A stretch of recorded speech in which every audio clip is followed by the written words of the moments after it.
This morning, brothers and sisters, we shall be considering Galatians 2, 1 to 10. But for now, allow me to read only verse 5. To whom we gave place by subjection, no, not for an hour, that the truth of the gospel might continue with you. Or in another reading, to them we did not yield in submission even for a moment, so that the truth of the gospel might be preserved for you. One gospel, one fellowship. Please join me as I go to the Lord in a short prayer. Lord, we thank you for the privilege of gathering together once again in this place. We ask that you impress upon each of our hearts the importance of unity in the gospel of grace. Teach us to also be ever ready to defend this truth and to live it out daily. In Christ's precious name, we pray. Amen.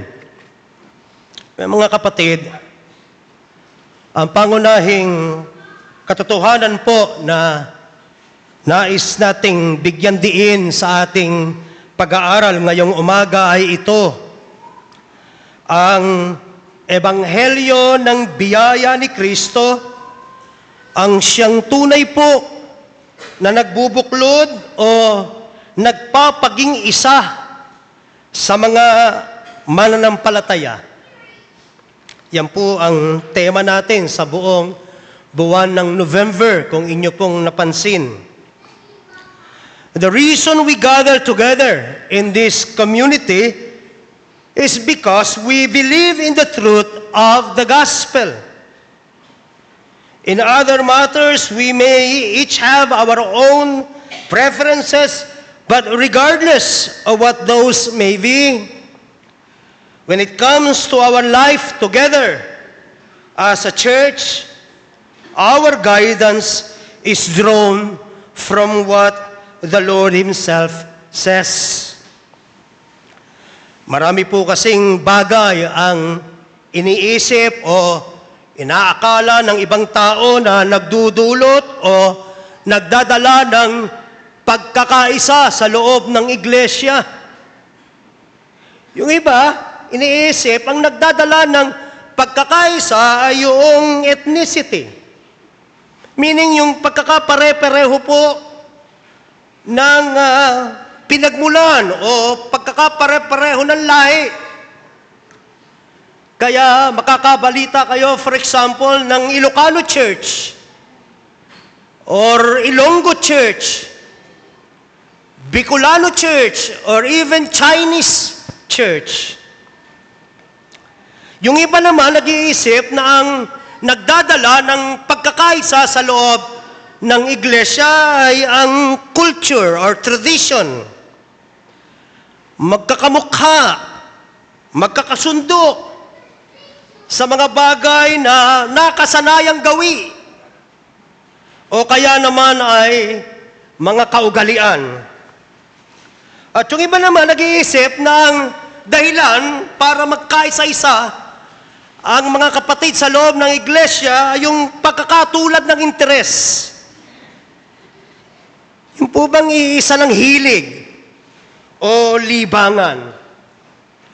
Ngunit mula po sa pagtuturo ng banal na kasulatan, malinaw po ng mga ito ay hindi ang pundasyon ng tunay na communion or fellowship of the saints, koinonia, you say. Ang pagkakaisa ay hindi nakaugat sa panlabas ng mga gawain, panlabas na anyo, kundi sa iisang ebanghelyo ng biyaya na ipinahayag at ipinagtanggol ni na Pablo at ng mga apostol Gaya po ng mababasa natin sa ating text mismo dito sa Galatians 2, 1 to 10. In this passage, we see that even in the face of those teaching another gospel, Paul did not give room for compromise. For if the gospel is distorted, true unity will be lost. Therefore, our unity does not rest merely on getting along or on accepting all viewpoints, but on the truth of the saving gospel of our Lord Jesus Christ. Hindi po tayo nagkakaisa dahil tayo nagkakasundo lamang. Gusto kong sumasama sa gawain na yun, nakakasundo ko yung mga nandun Hindi po yun. Napakabuhay po na dahilan yun. Pagka yun ang dahilan mo, may mga kasalubong ka lang na hindi mo nakasundo. Magdududa ka na kung para ka ba doon sa simbahan na yon, sa community na yon. So hindi po tayo nagkakasama-sama dahil magkakasundo lamang tayo. O sadyang gusto lang natin talaga ang isa't isa. Gusto ko yung mga kapatiran doon. Nagkakaisa po tayo dahil iisa tayo ng pinaniniwalaan, iisa po tayo ng niyayakap, at nararanasang ebanghelyo. There is power in the gospel of our Lord Jesus Christ. And that could be experienced. And that is being experienced actually.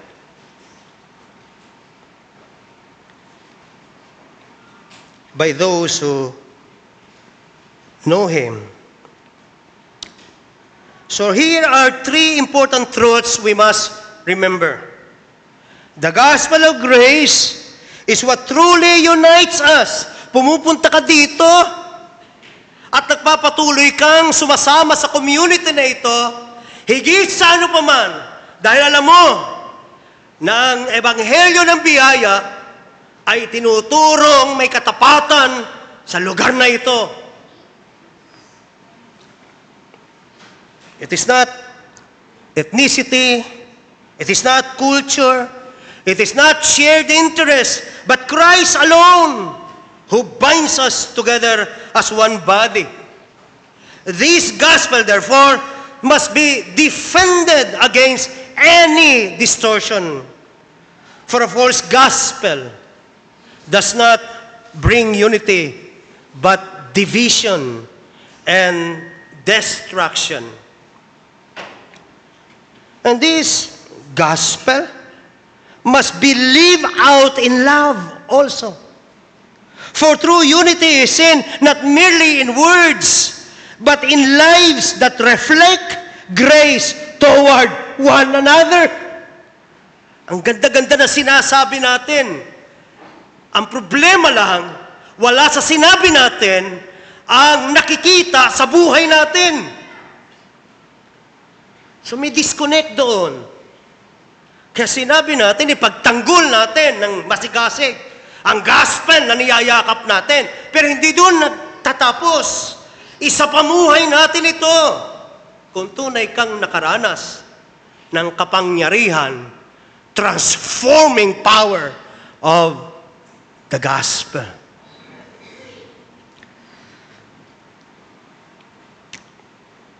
Now, moving on, mainit pa rin pong usapin sa lahat ng uri ng communication, sa balita, sa social media, sa pang-araw-araw na kwentuhan ng controversial na flood control projects. Kasama na po ang mga kalsada at tulay na substandard, mga hindi natapos, at mga proyektong wala namang patutunguhan, kung hindi man tuluyang ghost projects lang talaga. Anong kwenta noong tulay na nagsimula sa dalawang dulo pero hindi nagtagpo sa gitna? Alam natin, ang panganib na mga strukturang mukhang matibay pero hindi naman tunay na nakakonekta. Now imagine a bridge connecting two sides of a river. On one side is Paul, the apostle to the Gentiles. And on the other side are Peter, James, and John, the apostles to mainly the Jews. Now the question is, do they meet in the middle? Or is Paul preaching a different gospel? This is the tension, brothers and sisters, in Galatians. Paul declared that his gospel came directly from Christ, not from human authority. Yet some whispered that his message was incomplete. Now here in Galatians 2, 1-10, it becomes clear that the gospel Paul preached is the same gospel proclaimed by the apostles in Jerusalem. And this gospel unites. This gospel sets people free. And this gospel transforms lives. Amen. Now as we review Galatians 1:13-24, doon po kasi tayo galing sa huli nating mga pag-aaral. Paul reminds us of his past. Once a fierce persecutor of the church, exceedingly zealous for the traditions of his fathers, yet all his zeal and accomplishments apart from Christ were empty, as he later confessed in Philippians 3:7-8. But what things were gained to me, those I counted loss for Christ, yea, doubtless, and I count all things but loss for the excellency of the knowledge of Christ Jesus my Lord, through whom I have suffered the loss of all things, and do count them but dung, that I may win Christ. God, who had set Paul apart before birth, called him by his grace and revealed his Son to him. From the very beginning, Paul's call was clear. And he did not immediately consult the apostles. Instead, he faithfully preached Christ.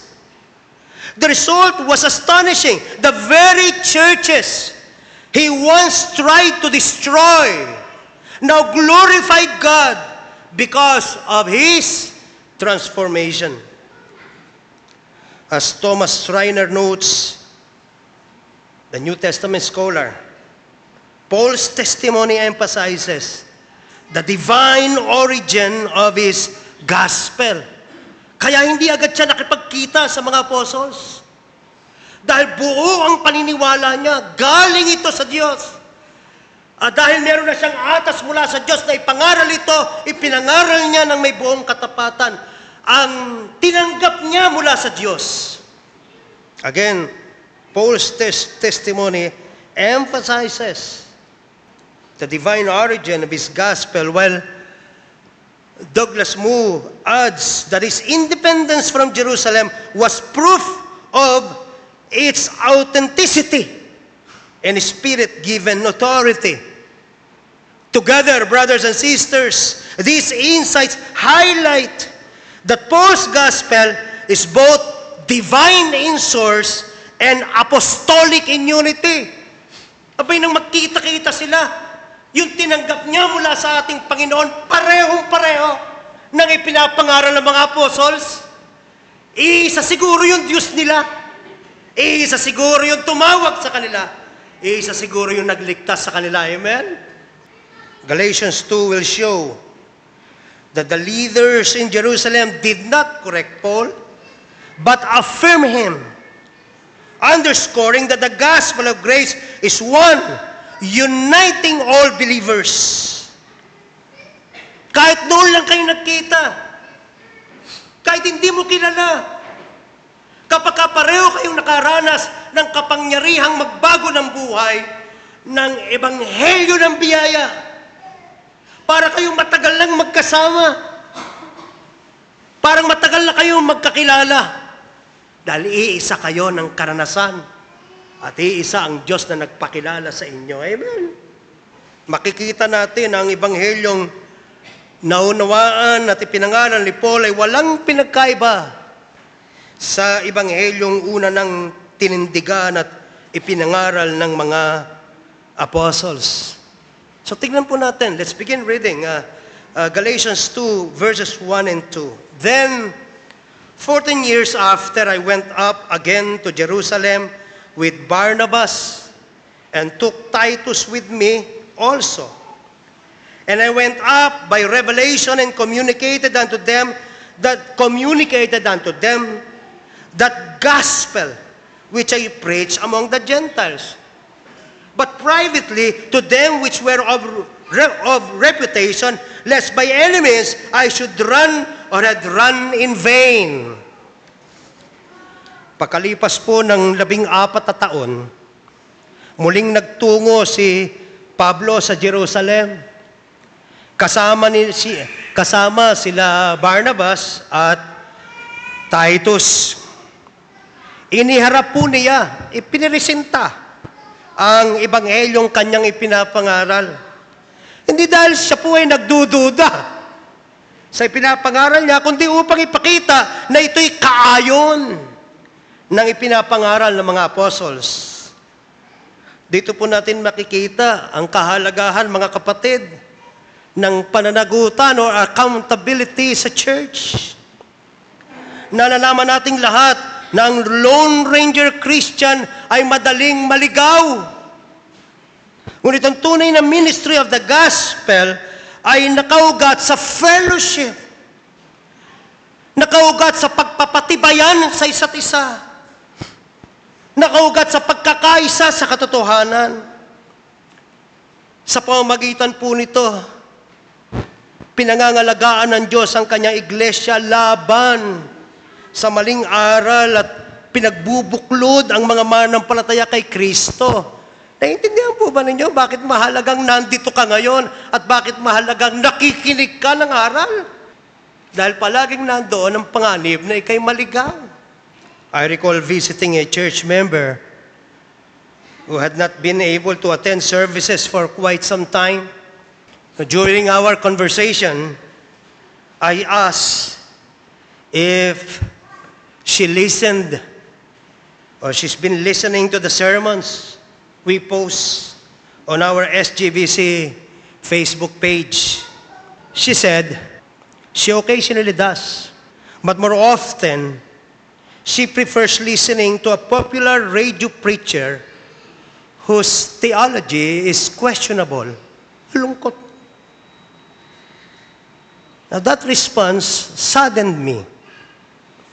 Now, while we are grateful for the sound biblical resources available through social media, without discernment and guidance, people can easily be led astray by false teachings. Ultimately, those preachers do not know us personally. God has not entrusted your spiritual care to them, but to your local pastors and teachers who bear responsibility before Him for your soul. Hindi mo na mamalayang pinakikinggan mo, sikat nga, mali naman ang iniaaral. Pero dahil halina ka sa masayang paraan, halimbawa ng pagtuturo, hindi mo na mamalayan para kang isang palaka na unti-unti ng pinakukuluan, hindi mo pa alam na ikay nasa panganib na. Ayan po ang danger dyan. Ephesians 4, beginning 11, our scripture reading a while ago, and He gave some apostles, and some prophets, and some evangelists, and some pastors and teachers, for the perfecting of the saints, for the work of the ministry, for the edifying of the body of Christ, till we all come in the unity of the faith and of the knowledge of the Son of God, unto a perfect man, unto the measure of the stature of the fullness of Christ. That we, verse 14, that we henceforth be no more children, tossed to and fro, and carried about with every wind of doctrine, by the sleight of men, and cunning craftiness, whereby they lie in wait to deceive. But speaking the truth in love may grow up into him in all things, which is the head, even Christ. Sabay-sabay po tayong lumago. Sabay-sabay po tayong lumalim.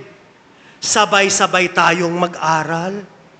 Now moving on, let us read verses 3 to 5. But neither Titus, who was with me being a Greek, was compelled to be circumcised. So evidently, merong mga nagpapakilalang Kristiyano sa iglesia sa Jerusalem na, teka muna, circumcised na ba yan si Titus? Problema yan, pagka hindi pa yan circumcised. So may nagko-question sa kaligtasang meron si Titus. Dahil hindi siya Hudyo eh. Verse 4, and that because of false brethren unawares brought in, who came in privily to spy out our liberty, which we have in Christ Jesus, that they might bring us into bondage, to whom we gave place by subjection, no, not for an hour, that the truth of the gospel might continue with you. So may pressure po na si Titus na isang Gentile ay dapat masircumcise. Ang mga peking kapatid, yun ang tawag ni Paul dito sa mga nasa loob ng iglesia na ire, ang mga peking kapatid ay nagsasabi na kailangan ito para sa mga Gentile believer para masabing tunay silang Kristiyano. Para po kasi sa kanila, ang circumcision ay panlabas na tanda o marka na nagpapatunay na kabilang nga sa tipan at lehitimo o legit nga ang kanilang pananampalataya. So, pwedeng ikaw ay nagsasabing nakaranas na ng kanyang pagliligtas, pero kung hindi ka pa circumcised, hindi pa lubos ang pagka-Kristiyano mo. Walang iniwan sa kung hindi ka pa nagpapagupit ng buhok, hindi ka pa Kristiyano. O di kaya naman, bakit hindi ka nagpopolo? Ha? Damit ba ng Kristiyano yan, hindi nakapolo? Something like that. But for Paul, this was deeply problematic. Think of money, brothers and sisters. A real banknote has value because it carries the right marks of authority.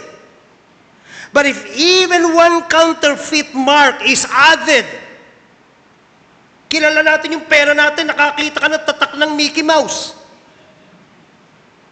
Maganda yung perang may Mickey Mouse, pero alam mo rin, peki yun. May dagdag eh. People will no longer trust it.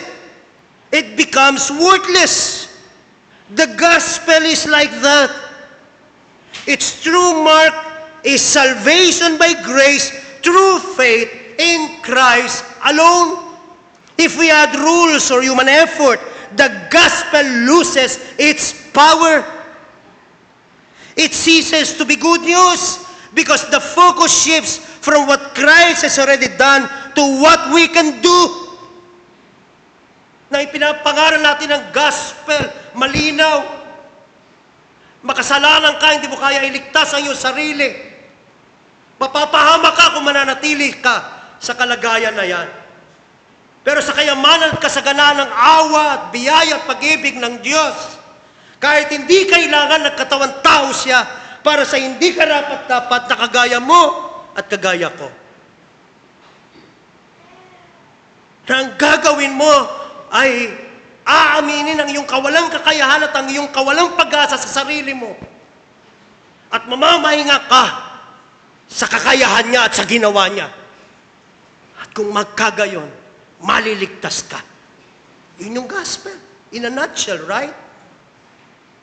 Abay nang naranasan na ng isang tao, biglang-bigla, dapat tama lakad mo. Dapat tama bihis mo. Dapat tama ka ng ngiti. Dapat tama. Kung hindi, questionable ang kaligtasan mo. What? Just like a counterfeit banknote. A distorted gospel will not be accepted by God. Ang ebanghelyo ay dapat manatiling dalisay, walang halong gawa ng tao upang mapanatili ang kapangyarihan nitong magligtas. Ito ang dahilan kung bakit mariing tumututol si Pablo sa mga huwad na kapatid. Upang mapanatili ang katotohanan ng ebanghelyo para sa lahat ng henerasyon. Dahil may mga matang legalistic na mata na walang ginawa kundi silipin ang ginagawa ng iba at pintasan. Sa halip na unang magbulay-bulay kamusta sila sa harapan ng Diyos. Now here in verses 3 to 5, Paul points to Titus as more than a companion. He is a living testimony of the gospel's freedom. Titus was a Gentile believer, uncircumcised, yet fully accepted in the fellowship of the apostles. Walang problema. Come and welcome to Jesus. His very presence declared the truth. Parang test case si Titus dito eh. Salvation is in Christ alone, received by faith, not by works of the law. No ritual, no tradition, or human requirement could add to what Christ had already accomplished. But Paul warns that false brethren had crept in, not to encourage, but to enslave. Their message was subtle yet deadly. Faith, sabi nila, faith in Christ is not enough. You must also keep the law. If Paul had yielded, even for a moment, the church would have been bound to requirements of the Old Covenant. Requirements already fulfilled and set aside in Christ.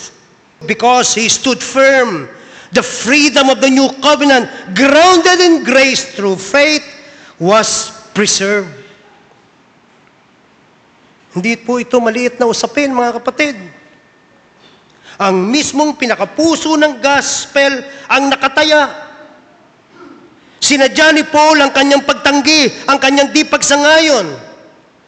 Kung si Titus po ay na-circumcise, mapagbigyan lang yung mga maiinit ang ulo at irritable.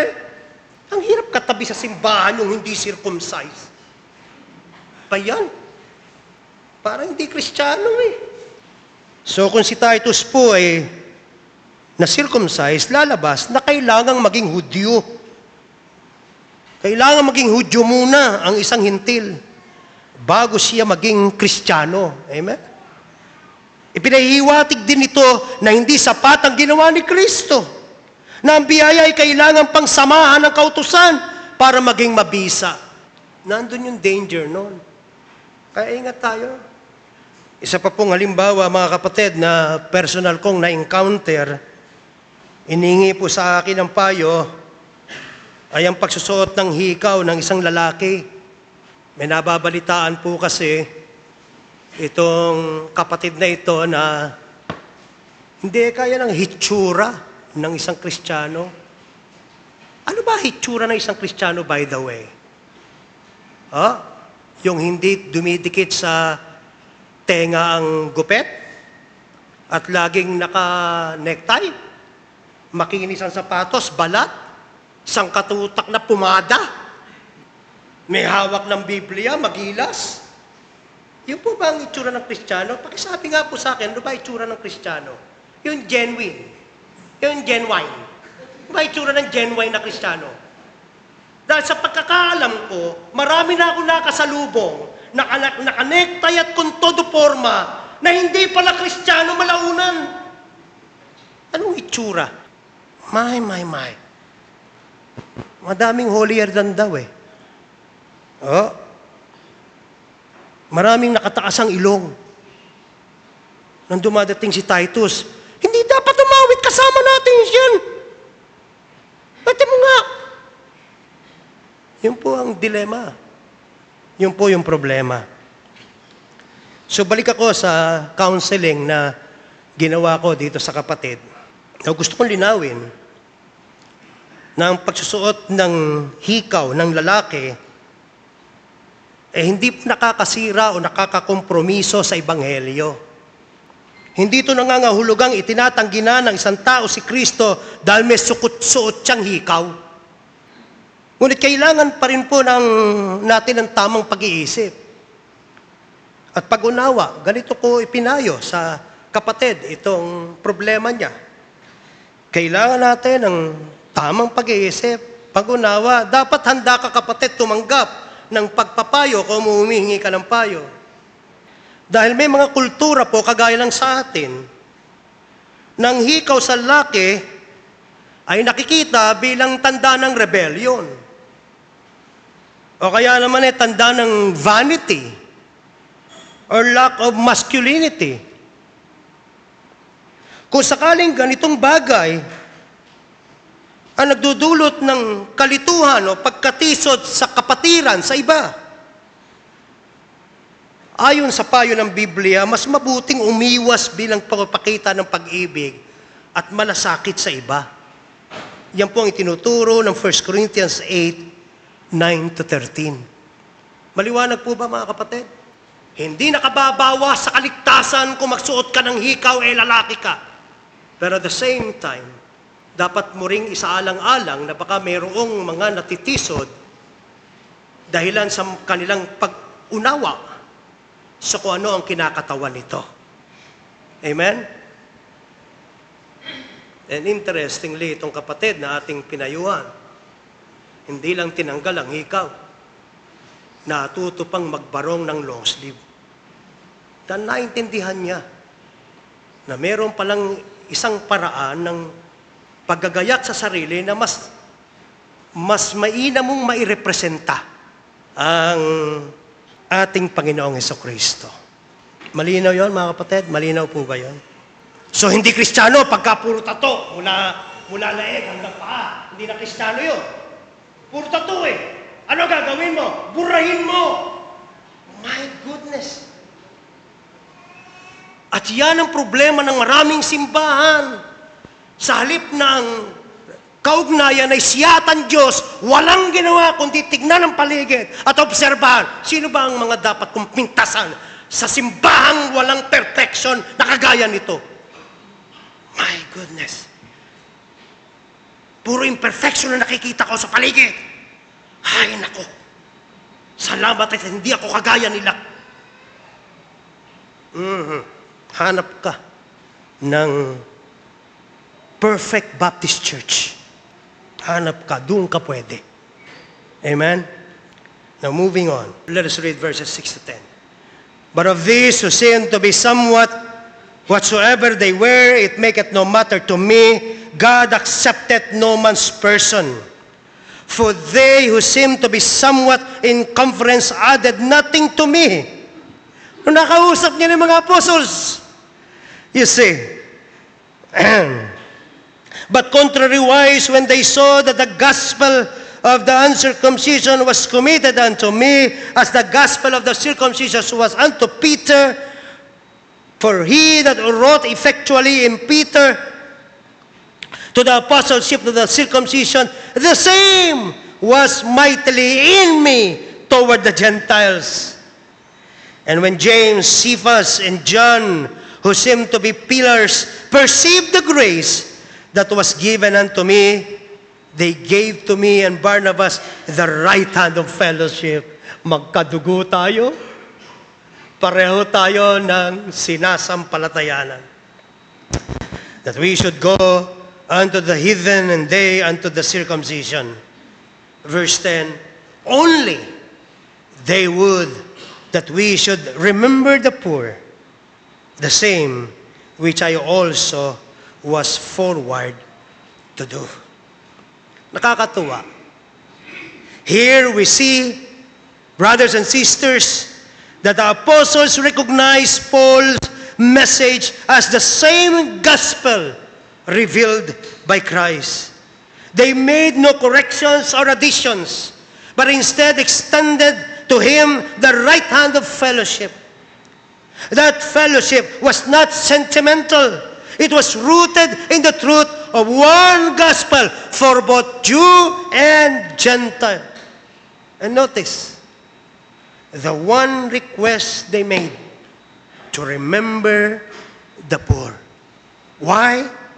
Because gospel unity must always overflow into the gospel of God, o the gospel of love. Mga kapatid, tandaan po nawa natin, ang Ebanghelyo ay hindi lamang aral na dapat ipagtanggol, kundi buhay na dapat isabuhay sa ating komunidad. Tulad ng unang iglesia sa Acts 2, sila'y nagbabahagi ng kanilang ari-arian at tumutulong sa nangangailangan. Ganito rin dapat makita ang ating simbahan ngayon. Tulad ng sa Acts 6, nang may mga balo na napapabayaan, nagtalaga sila ng mga lingkod upang matiyak na walang nakakaligtaan. Kaya tayo rin po ay dapat magbigay pansin sa mga kapatid na tila nalilimutan, mga kapatid na mayroong malinaw na pangangailangan. Tulad ng ginawa ni Paul sa Romans 15, nagtipon siya ng tulong mula sa mga Gentile para sa mahihirap sa Jerusalem. Hinanap niya, sino ang pwedeng tumulong? Nangangailangan ng mga kapatid sa Jerusalem. Ipadala natin doon. Gayon ang gospel na dinedemonstrate sa ating buhay. Isa po itong picture na ang gospel ay nagbubuklod sa iba't ibang kultura, nagbubuklod sa iba't ibang lahi, sino ka pa man. Mahal kita dahil ikaw ay nakaranas ng parehong awa na naranasan ko din. Saan ka mang galing na lugar?